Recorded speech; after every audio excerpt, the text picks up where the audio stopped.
اعوذ باللہ من الشیطان الرجیم بسم اللہ الرحمن الرحیم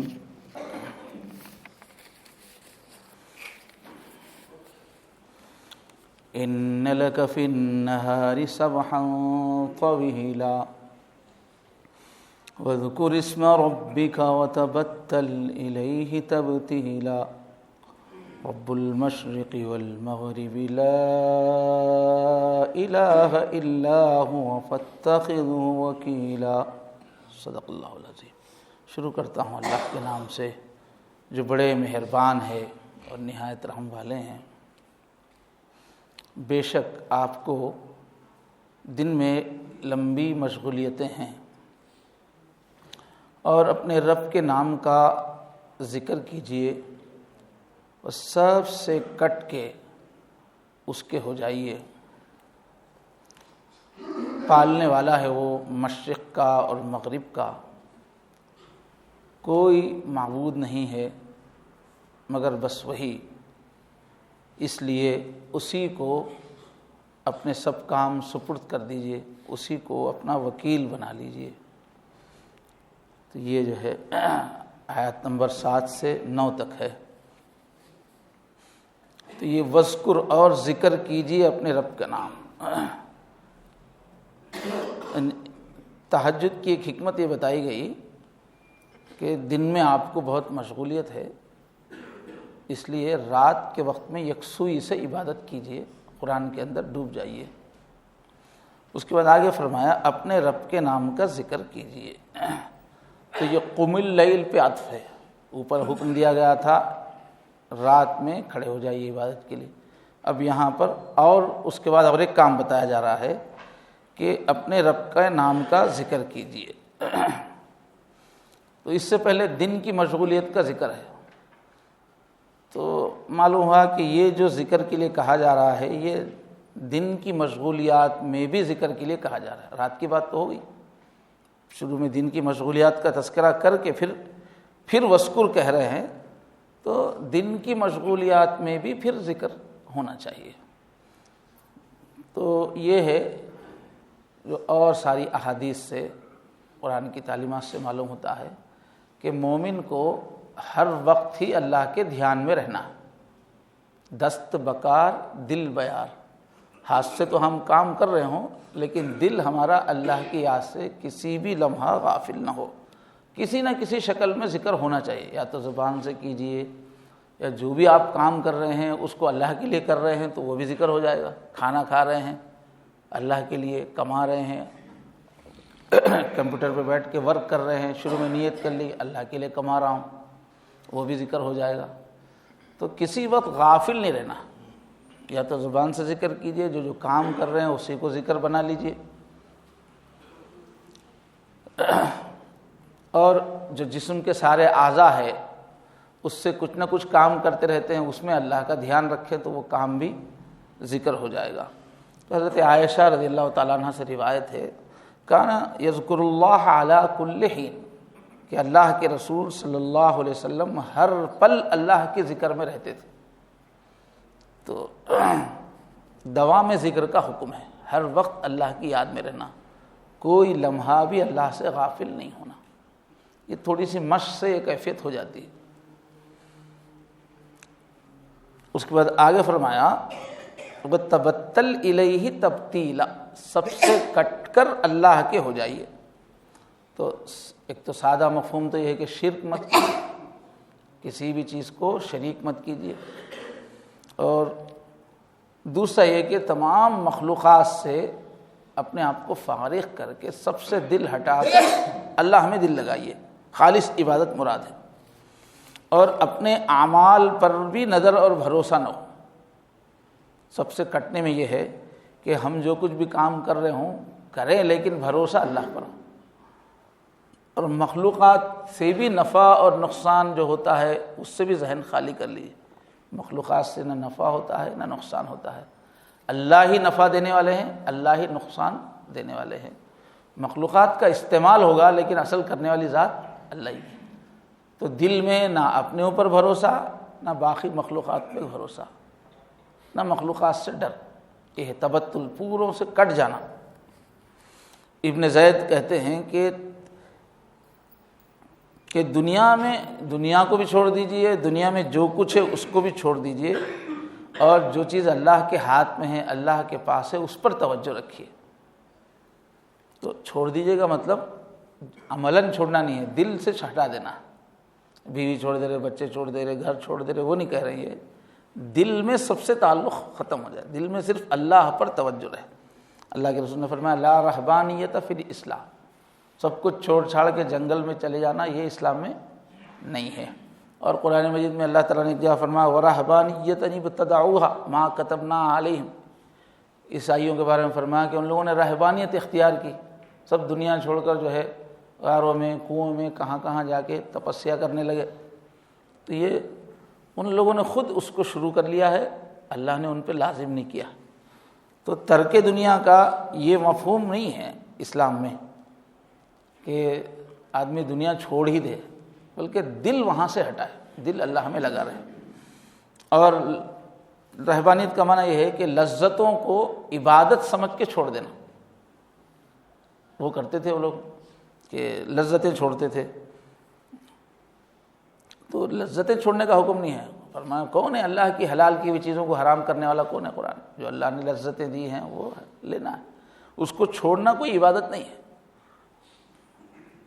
اور عملاً سب سے رشتے ناطے توڑنا، تعلق توڑنا بھی عبادت نہیں ہے۔ یہ بہت کیا ہے پچھلے مذہب میں لوگوں نے، تو گھر دار کو چھوڑا، بڑے عجیب واقعات ہیں، بڑے دردناک واقعات ہیں، گھر والوں کو، قریبی رشتہ داروں کو مذہبی جذبے سے چھوڑ دیا، اس سے بہت دکھ کی کیفیتیں پیدا ہوئی۔ اور لوگوں کے جو حقوق ہیں ان حقوق کو ادا کرنا خود ایک بہت بڑی عبادت ہے، بہت جنت کی تربیت ہے وہ۔ تو یہ جو سب کو چھوڑنے کے لیے یہاں کہا جا رہا ہے وہ تبتل، اسی کا دوسرا نام حدیثوں میں اخلاص ہے۔ اپنے دل کو ہر ایک سے خالی کر لینا، صرف اللہ ہی پہ نظر رکھنا، ہر کام صرف اللہ ہی کے لیے کرنا۔ تو ایک بندہ اللہ تعالیٰ سے کیسے قریب ہو، کیسے اس کا سچا تعلق دل سے اس کا اللہ سے بن جائے، اس کے واسطے جس پہ تربیت کی ہے اللہ والوں نے، اس کے کہتے ہیں کہ دو ہی قدم ہیں اللہ تک پہنچنے کے، دو ہی قدم ہیں۔ پہلا قدم ہے مخلوق سے کٹ جانا، اور دوسرا قدم ہے اللہ کے دربار میں حاضری ہو جائے گی۔ مخلوق سے کٹیں گے تو اللہ سے جڑ جائیں گے۔ توڑ علائق کے تو سلاسل، یہ تعلقات کی زنجیریں توڑ دے، دوڑ کے ہو محبوب سے واصل، یہ سب تعلقات چھوڑ کے محبوب سے جا کے جڑ جاؤ۔ کب تک ان پر قرباں ہوگا؟ فانی ہے دنیا کے مشاغل، یہ گھر دار بیوی بچے کاروبار، یہ مشغلے سے فانی ہیں، سب چھوڑ کے جانا ہے۔ اس میں کبھی تک کھو کے رہو گے، ان پہ کب تک قربان ہوگے؟ اللہ کی طرف متوجہ ہو جاؤ، دل اللہ میں لگاؤ۔ اور فرمایا وَاذْكُرِ اسْمَ رَبِّكَ، اپنے رب کے نام کا ذکر کرو۔ اسم کے معنی نام، رب تو رب اللہ کا نام، رب کا نام کیا ہے؟ اللہ ہے، یعنی اللہ اللہ کہنا۔ اب یہ جو ہے تربیت کے راستے میں ایک بحث ہے، یہ علامہ ابن تیمیہ نے اس کو کہا تو اس کو بہت سارے لوگ دہراتے رہتے ہیں۔ تو یہ جو ذکر کیا جاتا ہے، علامہ ابن تیمیہ نے کہا کہ ہم کو احادیث وغیرہ میں جملوں کی شکل میں ذکر کرنے کا تو تذکرہ ملتا ہے، سبحان اللہ پڑھنا، الحمدللہ پڑھنا، اللہ اکبر پڑھنا، لا الہ الا اللہ پڑھنا، حسبی اللہ پڑھنا، جملے پورا سینٹنس میں ذکر کرنا ہے، لیکن صرف اللہ اللہ اللہ کہنا یہ بدعت ہے، انہوں نے لکھا ابن تیمیہ نے۔ تو اب ان کا بہت سارے لوگ نقل کرتے رہتے ہیں، تو جواب دیا گیا ہے علماء کی۔ اب جو تربیت والے ہیں، صوفیاء ہیں، اللہ والے ہیں، انہوں نے اس کو خاص طور پہ کروایا ہے۔ لا الہ الا اللہ کا ذکر کرتے ہیں، پھر الا اللہ کا کرتے ہیں، پھر اللہ اللہ کا کرتے ہیں۔ تو کہ اس آیت سے بتا رہے ہیں کہ یہاں کیا کہہ رہے ہیں اللہ تعالیٰ؟ اللہ رب کے نام کا ذکر کرو بول رہے ہیں۔ تو نام صرف ایک ہے نا، اللہ ایک نام ہے، اللہ اللہ کرنے کے لیے کہہ رہے ہیں اللہ تعالیٰ۔ تو جب قرآن میں راست اللہ حکم دے رہے ہیں رب کے نام کا ذکر کرو تو وہ بدعت کیسے ہوگا؟ اللہ اللہ اللہ ہی نام ہے رب کا نام۔ پھر اور ایک مشہور حدیث ہے کہ قیامت اس وقت تک قائم نہیں ہوگی جب تک کہ دنیا میں اللہ اللہ اللہ کہا جائے۔ وہاں بھی صرف اللہ، حضور اللہ اللہ کہہ رہے وہاں۔ تو اس آیت، اس حدیث سے جو ہے علماء کرام نے اس بات کو استدلال کیا ہے کہ نہیں، یہ بدعت نہیں ہے، جس کا قرآن میں صاف تذکرہ ہے، بدعت نہیں ہے۔ اذکر اسم ربک وتبتل الیہ تبتیلا۔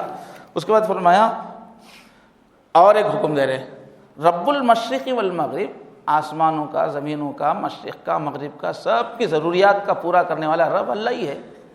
لا الہ الا ہو، اس کے علاوہ کوئی معبود ہی نہیں ہے، اللہ اکیلے وہی ہیں چلانے والے۔ فاتخذہ وکیلا، اللہ ہی کو اپنا وکیل بناؤ۔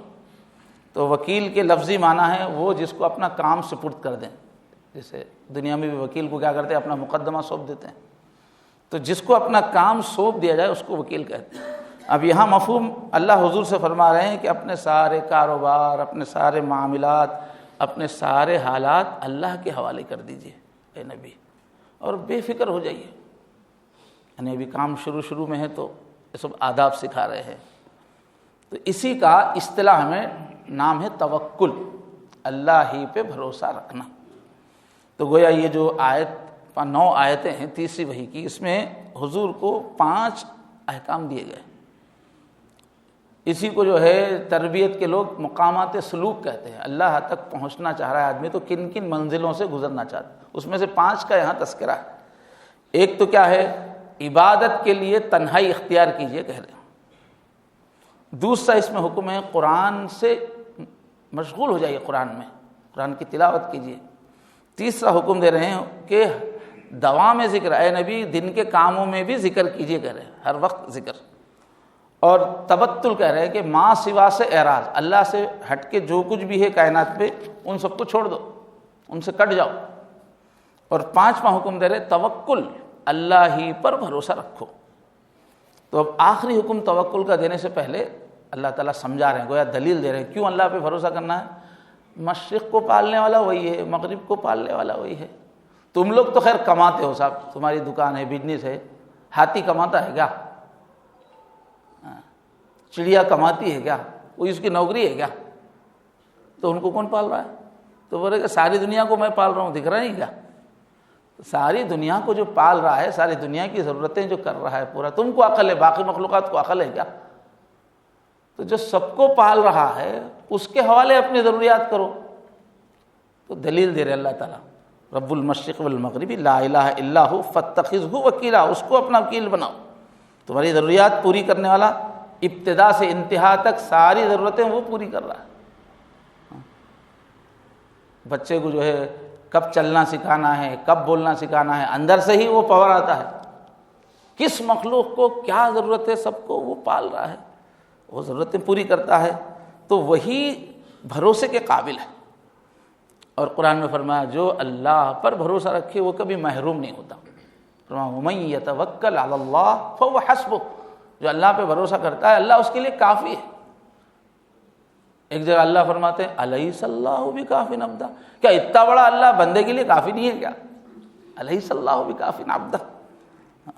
تو اس کے شرعی معنی یہ ہے کہ یہ مطلب نہیں ہے کہ آدمی کمائی کے اور مصیبتوں کو دور کرنے، پریشانیاں دور کرنے کے لیے جو بھی دنیا میں اسباب ہیں، طریقے ہیں اور اس کے جو آلات ہیں ان سب کو بازو پھینک دے، سب کو بازو پھینک کے اللہ پہ بھروسہ کرے۔ میں کھانا ہی نہیں کھاؤں گا، لج کھلانا بول کے نوالا بھی نہیں لے رہا، یہ مراد نہیں ہے۔ کماؤں گا نہیں، یہ مراد نہیں ہے، بلکہ شریعت میں پورا استعمال کرنے کا حکم ہے کہ اسباب اللہ نے پیدا کیا، سسٹم اللہ نے بنایا، پورا استعمال کرو۔ اور جتنا تمہارے عام طریقے، مگر یہ کہ جو یہ چیزیں ہیں اس میں ایک دم کھو مت جاؤ، ذرائع میں ہی پورے کھو مت جاؤ، رات دن اسی کی فکر، ہمیشہ یہی تدبیر ہے۔ جو اپنے اختیار میں جتنا کرنا ہے مصیبت دور کرنے کے لیے، کمانے کے لیے، اختیار کے تو کام کرو، لیکن نتیجہ پھر اللہ کے حوالے کر کے بے فکر ہو جاؤ۔ پھر ٹینشن مت لو اس کا، میں کرے تو ہی ہوں گا، اختیار کرو مگر کرنے والے اللہ کے حوالے کر کے بے فکر ہو جانا۔ شعب الایمان میں حضور کی حدیث ہے کہ حضرت جبرائیل نے آ کے میرے دل میں ڈالا، الا ان نفسا لن تموت حتی تستکمل رزقھا، حدیث شریف حضور فرما رہے کہ دیکھو سنو، کوئی بھی انسان اس وقت تک نہیں مرے گا جب تک کہ اس کا دنیا میں جتنا رزق ہے وہ پورا نہ حاصل کر لے. جتنی عزت ملنی ہے، جتنی شہرت ملنی ہے، جتنا پیسہ ملنا ہے، وہ جب تک تم پورا حاصل نہیں کرو گے مرنا ہی نہیں ہے تم کو. پہلے سب جو کچھ لکھا ہوا ہے تمہارے نام پہ سب ملے گا. اس لیے فرما رہے ہیں الا فاتقوا اللہ، سنو اللہ تعالیٰ سے ڈرو. واجملوا فی الطلب، دنیا کمانے کے واسطے اختصار سے کام لو. اجمال بولتے نا، تھوڑی محنت کرو اس پہ، دنیا کے اسباب کے اوپر تھوڑی محنت کرو، بہت تفصیل میں مت جاؤ، اس لیے کہ وہ تو آگے ہی رہنے والی ہے. کرو کیا؟ تقوی کے اوپر خیال رکھو. ترمذی شریف میں ہے، حضرت ابو ذر رضی اللہ عنہ کی روایت ہے، حضور نے فرمایا کہ دنیا کو چھوڑ دینے کا مطلب یہ نہیں ہے کہ حلال چیزوں کو حرام کر لو، لذتوں وغیرہ کو سب چھوڑ دو، یہ نہیں ہے. حضور نے فرمایا بلکہ اور جو مال تمہارے پاس ہے اس کو پورا اڑا مت دو. دیکھیں گے اللہ تعالیٰ کے دیکھنے والے، جو ہے مال اس کو ضائع مت کرو. بلکہ ترک دنیا یہ ہے، حضور فرما رہے ہیں کہ تمہارے ہاتھ میں جو کچھ ہے، جو پیسہ، جو پاور، اس پر بھروسہ وہ نہیں ہونا چاہیے. اللہ کے پاس جو ہے اس پہ بھروسہ، جو اللہ کے ہاتھ میں ہے اس پر زیادہ بھروسہ کرو بنسبت اس کے جو تمہارے ہاتھ پر ہے. یہ حدیث شریف ہے. تو ان 9 آیات میں گویا حضور پاک صلی اللہ علیہ وسلم کو 5 حکم دیے گئے ہیں. یہ بہت بنیادی چیزیں ہیں. اللہ تعالیٰ اس کو اختیار کرنا آسان فرمائے. سبحان اللہ و بحمدہ، سبحانک اللہم و بحمدک، ونشہد ان لا الہ الا انت، نستغفرک و نتوب الیک. بسم اللہ. اچھا دیکھیں، اور انشاءاللہ آپ لوگوں سے 2-3 دن بعد پوچھیں گے، پوچھ کے جائیں. ابھی یہ 9 آیتوں کو تقریباً 4-5 دن لگ گئے.